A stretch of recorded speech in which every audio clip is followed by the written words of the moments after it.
নবদ্বীপ সরকার নাম আমার, সপরিচয় দেয়া দরকার। গুরুদেবের আশীর্বাদে একটু কবি গান গাই। আমার কবি গুরু যিনি শ্রী তারক সরকার গুণমণি, বারংবার ওনার স্মরণে প্রণতি জানাই। গুরুর আশিস শিরে ধরে দাঁড়িয়েছি আসর পরে। কি বলাবে উনি আমারে তা তো আমি জানি না, তবে সব বার ওনার কাছে দিয়ে আমি নিঃস্ব হয়ে দাঁড়িয়ে সেইভাবে ওনার কথাই করিব যোজনা। বিপক্ষের কবি যিনি শ্রী সুধাংশু সরকার, আমার গুরু ভ্রাতা জ্যেষ্ঠ ভাই তিনি। আমরা দুইজন একই গুরুর শিষ্য বটে হই। আজ দুই গুরু ভাই পাল্লা করব এই মনে আছে, ভাবো মনের কথা খুলে কই। যাক, পরিচয় দেওয়ার পরে এবার চিন্তা করি অন্তরে যাই পাল্লার ভিতরে যাহার লাগি আমাদের আশা, সেই পাল্লার ভিতরে গিয়ে বলবো তারে ডাক দিয়ে যাহা আমার মনে রয়েছে নেশা। এখন নবদ্বীপ নামটি ছেড়ে চিন্তা করি অন্তরে বৈদাত্র নাম ধরে সভাতে দাঁড়াই। বৈদাত্রকে খুলে বলি আপনাদিগকে, নারদ নামে যারে জানতে ভাই। সরাসরি নিজেরে নারদ কব, নারদ কইয়ে একটু ডাউন দেবো, তাই একটু বৈদাত্র বলে করিলাম আলাপন। কি যেন হইয়ে যায় বারে বারে, মোছরাও কেন মশাই, গায়ে করো জ্বালাতন, এইটা বন্ধ হইয়ে যায়, ওইটা একটু বেশি বাড়িয়ে যায়, এতে একটু মন নড়িয়ে ধরিয়ে যায়। যাই হোক, তুমি ভালো, তুমি সোনার ছেলে, তোমারে যাই বলি বেশি মোছরা মছরি না করাটা ভালো, তাই না? মোছরা মছরি তো আমরা কিছু বুঝি না, আমি এই যে করছি আমি বুঝি না আর কিছু। তোমরা গো মোছরা মেলাগুলি বোতাম নিয়ে একটু নাড়াচাড়ি করো, আমার বাড়ি মোটে দুইটা বোতাম, তাই টিপে দিয়ে ফেলাইছি। বোতামের আইডিয়া আমার মধ্যে নাই, তোমারে খুলে জানাই বোতাম গুলি একটু আরামে মোছরা মছরি করো। যাই হোক, এইবার আমার কথাই রাখবেন যোগ, যে কথা বলবো সভ্য সভা পড়ো। এখন নারদ ঋষি নাম ধরে চিন্তা করি অন্তরে, বিপক্ষের যিনি কবি মহাশয় তাকে দিলাম আজ শ্রীকৃষ্ণের ভূমিকায়। আজ নারদ শ্রীকৃষ্ণ সবাই দাঁড়িয়ে তাদের কাব্য ছন্দ বাড়িয়ে মনানন্দে করিবে কবি কীর্তন।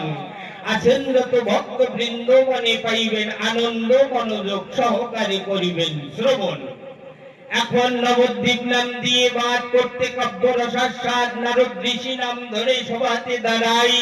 এইবার কিছু জিজ্ঞাসা জানতে মনের অভিলাষা এক এক করে বলিয়া শুনাই। হে কৃষ্ণ, মনটা করে সতৃষ্ণ, আমার কাছে বলবে তুমি তাই, যাহা আমি জিজ্ঞাসিব জানতে মনে আছে ভাবো জবাব দেবে শ্যামল কানাই।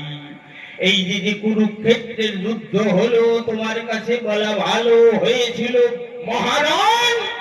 সেই মহারণ হওয়ার পরে যে ঘটনা ঘটে কুরুক্ষেত্রের ভূমির পরে, সেই কথাটাই করিব বর্ণন।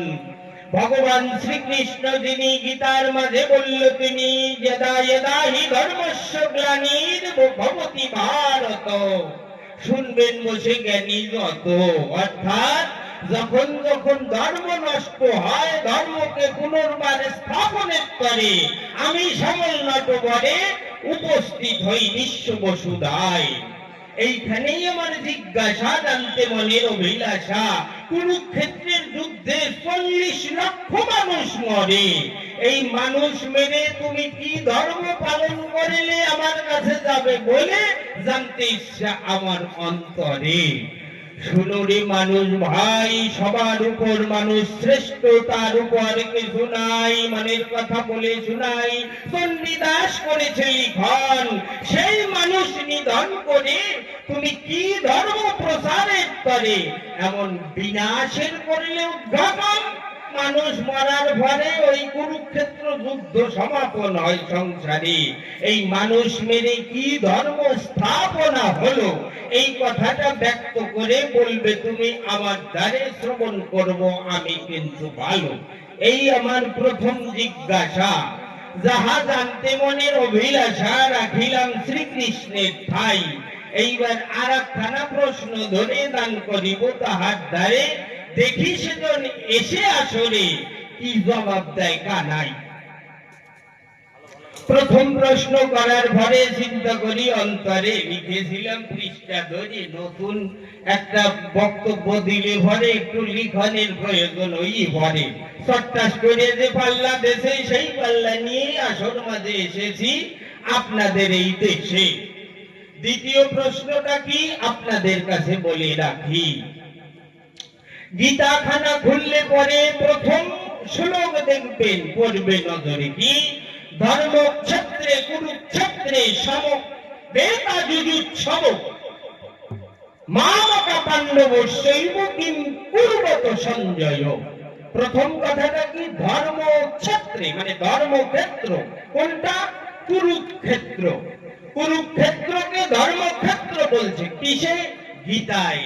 কিন্তু হে শ্যামল নটবর, আমি বলি তোমায়, আমি তো নারদ ঋষি, তোমারে বড় ভালোবাসি, থাকি তোমার পাশাপাশি আমি সর্বক্ষণ, কিন্তু কিছু প্রশ্ন জাগলো মনে, তাই তো সন্নিধানে এক এক করে করিতেছি বর্ণন। কি, আমি আমার নজরে দেখলে পরে মনের কথা কই তোমারে, কুরুক্ষেত্র ধর্মক্ষেত্র না, ওটা অধর্মে ঢাকা ক্ষেত্র, আমি বলি তোমার অস্ত্র। এখন এক এক করে করিতেছি বর্ণনা। কি অধর্ম, সপ্তরথীতে ঘিরে অভিমন্যুকে প্রাণে মারে, এ কেমন ধর্ম চরাচরে আমি বুঝি না। নিরস্ত্র অভিমন্যু ছিল, তাকে সপ্তরথীতে ঘিরে কত বড় নির্যাতনে মেরে ফেললো। এইটা কি ধর্মক্ষেত্রের ধর্মকার্য? হে কৃষ্ণ, দেখাও তোমার বলবীর্য, এটা কেমন ধর্ম?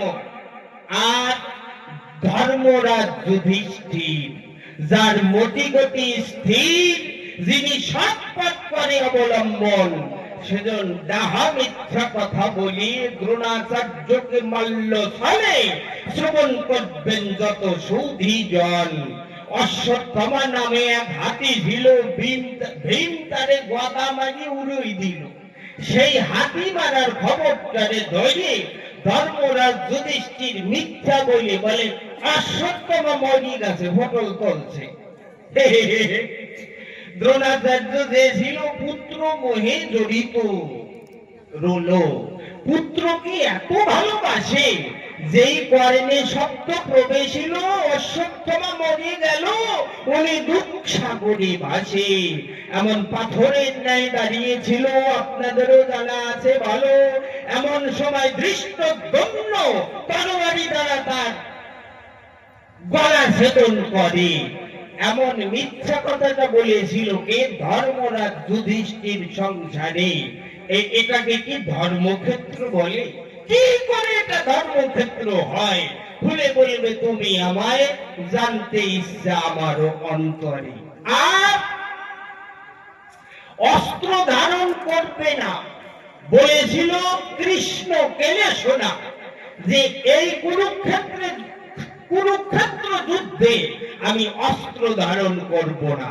তখন অর্জুন যিনি ডেকে বলেছিল, তিনি, হে কৃষ্ণ কেলেশোনা, তুমি আমার রথের সারথি হবে, এতে আমার ভাগ্য উদয় হবে, তোমার কাছে আর কিছু চাই না।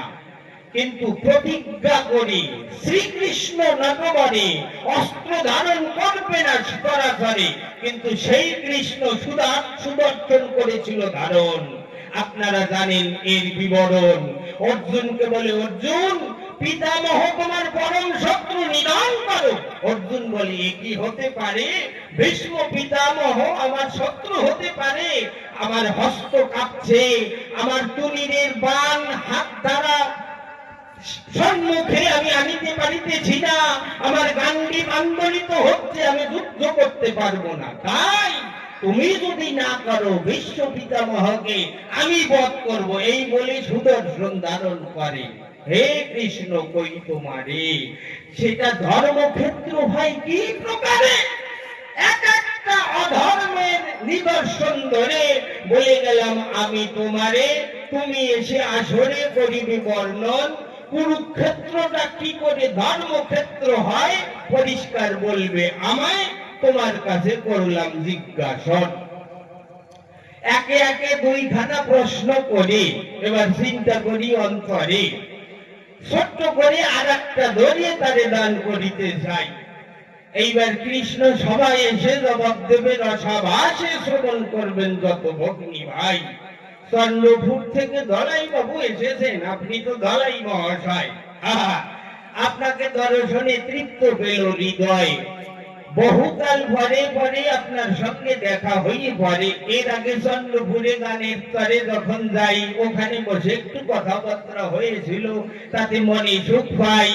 আবার পুনর্বার দেখেন কোন কাল চক্রে আপনার সঙ্গে দেখা হয়ে গেল, মনে বড় আনন্দ লাগলো। নমস্কার গ্রহণ করবেন। এইবার আর একটা জিজ্ঞাসিব, জানতে মনে আছে ভাব পরিষ্কার, সবাই বলে যায়। পঞ্চ পাণ্ডবের বনবাস হয়েছিল। পঞ্চ পাণ্ডব যখন খাণ্ডব বনে ছিল, সেখান থেকে দ্রুপদ রাজার সংবাদ কর্ণগোচর হয়। কি? দ্রুপদ রাজা লক্ষ্যভেদ একটা অনুষ্ঠান রেখেছে তার রাজসভায়। যেজন লক্ষ্যভেদ করবে সে দ্রৌপদীকে পাবে, নতুবা দ্রৌপদীর বিবাহ কভু সম্ভব নয়। দ্রৌপদী নয়ন জলে ভাসে, কে আসবে আমার পাশে, কাকে স্বামী বলে বরণ করিব ধরায়। তখন অর্জুন ওই দ্রুপদ রাজার দেশে গেল। হে কৃষ্ণ, তুমিও তো কথাই ছিলে ভালো। অর্জুন যখন লক্ষ্যভেদ করে, দ্রৌপদীর হাত ধরে যখন এসে ভিড়ে, বিয়ে করছিল অর্জুন একা। এইখানে কথা বলি যায় ঠেকা, কিন্তু অর্জুন বাড়ি আসার পরে ওই বউ দিবাই দিয়েছেন ওই পরে বিয়ে করলো একা। বাড়ি এসে দেয় আমার কপাল ভাগা, বিয়েই গেল। মা পায় ভাগ্য করি খা, এখন বউ ভাগ করে কেমনে? মার কথা রাখবার করে একটা বউ ভাগ ভাই ভাগ করে না, এতে আমার বিশেষ কোনো আপত্তি নাই।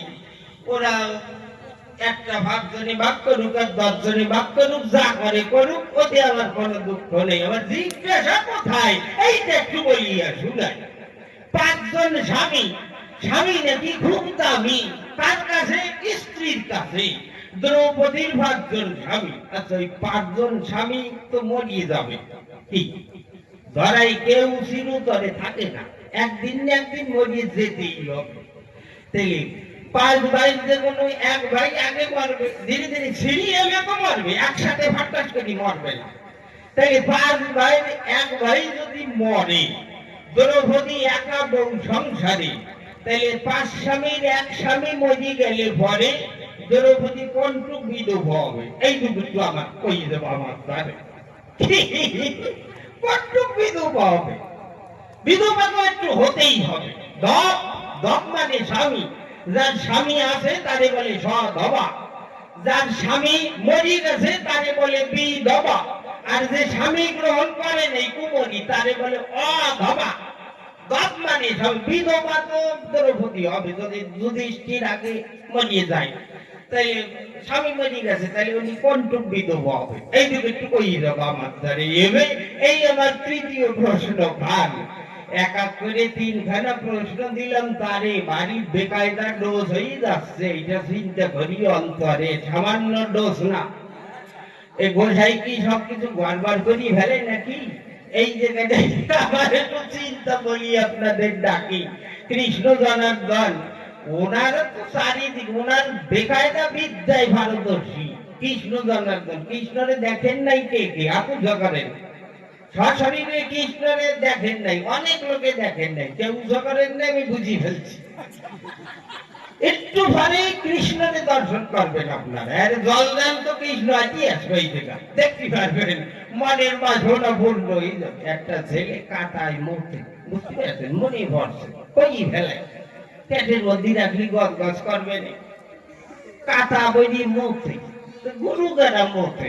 কিন্তু বড় হয়ে যাওয়ার পরে তো বন্ধ হয়ে যায়, কিন্তু ওর বন্ধ হচ্ছে না। বয়স 25 ছাড়াইয়ে 30-এর ঘরে চলিয়ে গেছে। ও লোক কাটা ভিজে না, ছাড়ে না, দৈনিক ভিজায়। ছোটবেলায় ওর বাবা মরে গেছে, একটা মা আর ওই ছেলেটা। এখন ছেলেটা করছে, ও মা, সেই আমার সাথে যারা একসাথে বড় হয়েছি সবাই বিয়ে করি ফেলাচ্ছে, আমারে বিয়ে দিয়ে দেবা না?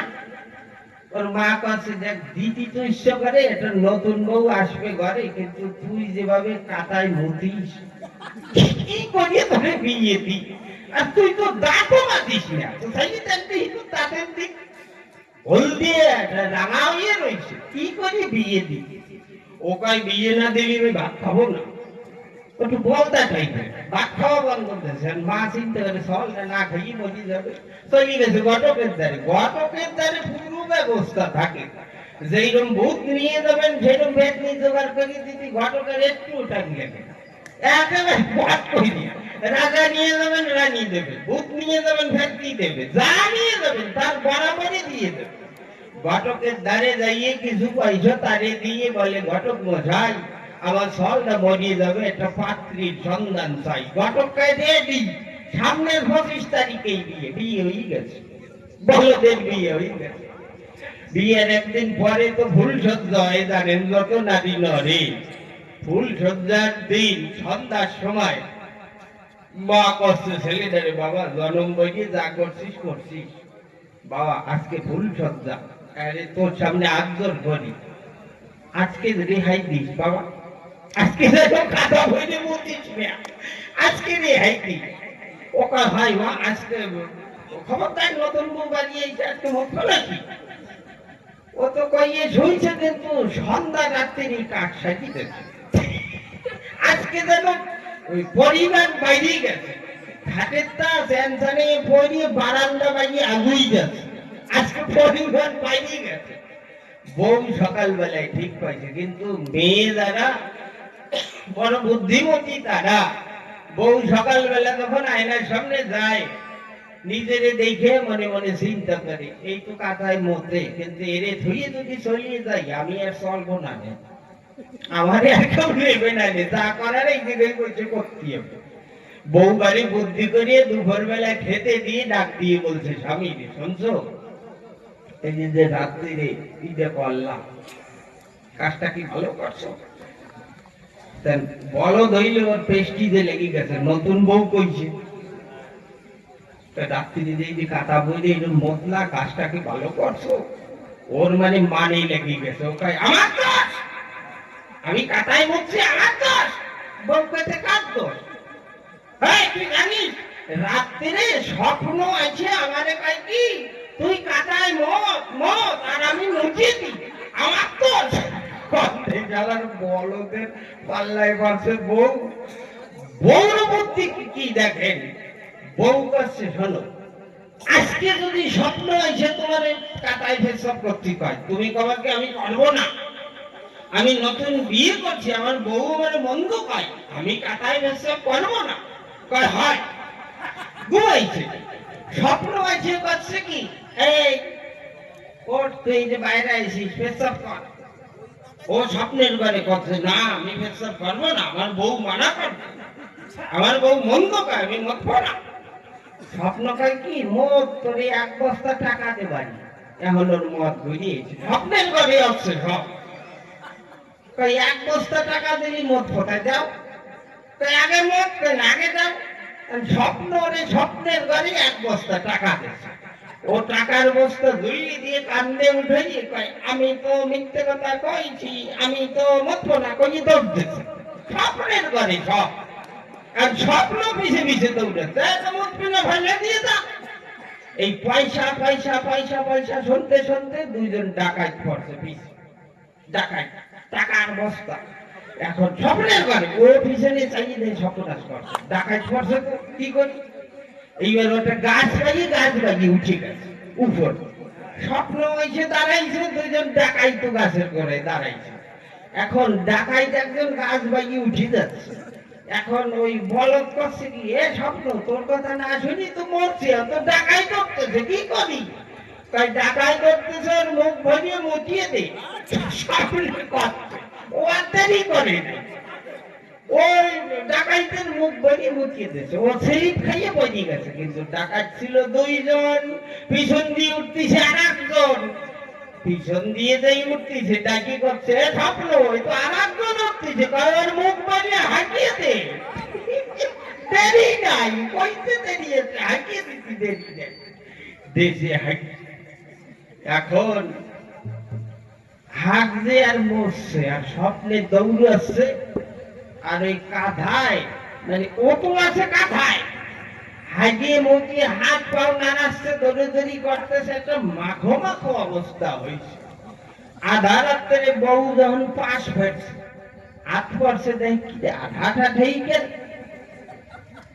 কি ব্যাপার, পিঠে টিঠে তো বাজেই নেই পারি, কাঁথায় আসবে কেন, ব্যাপারটাকে ওইটা একটু নিয়ে জিব্বা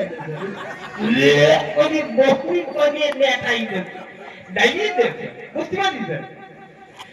মুখ বন্ধ করতে যেয়ে আজকে আগছে মরছে আর বউ বমি করছে, এই কাঁথার অবস্থা কি হয়েছে নেটাইয়ে আপনারা চিন্তা করেন, আমি এখন আমি আভাই গেছি গতি করি। হে কৃষ্ণ জনার্দন, তোমার কাছে করি বর্ণন, তুমি যেন আসলে এই নেটাইয়ে নিয়ে না, এর জন্য একটু পরিষ্কার করিয়ে যাই বর্ণনা। তিনখানা প্রশ্ন করার পরে এবার চিন্তা করি অন্তরে পাঁচালির ছন্দ ছেড়ে এখন শুরু ছন্দে যাব, মনানন্দে করব কীর্তন এই মনে রাখিঞ্চন, শ্রবণ করবেন জ্ঞানী জন এই মনের ভাব। দাও বাড়ি।